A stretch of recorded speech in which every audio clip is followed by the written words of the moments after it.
পাশাপাশি মুহররম মাস, এই মাস ঐতিহাসিক বহু স্মৃতি মাসে জড়িয়ে আছে।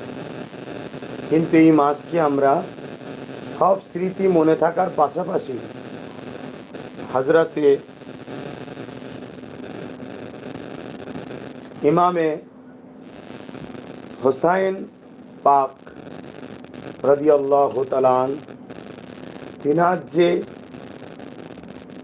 মর্মান্তিক অকেয়া কারবালার ময়দানে ঘটেছিল, এজিদ বাহিনীর যে অত্যাচার তিনার ওপর হয়েছিল, সেই স্মৃতি, সেই ইয়াদ, সেই কারবালা বাকি মুহররমের ঐতিহাসিক ঘটনার থেকেও আমাদের কাছে এটা অত্যন্ত ব্যথা, দুঃখ, কষ্ট এবং সর্বসময় অন্তরের মধ্যে জেগে ওঠে।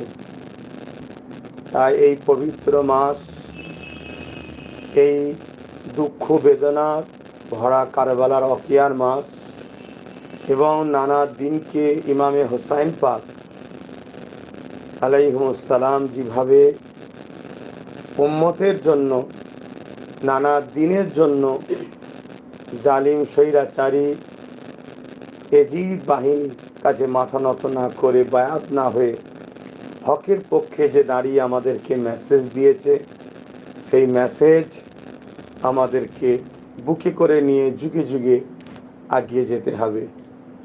এটাই হচ্ছে আমাদের প্রত্যেকের মনে রাখা দরকার।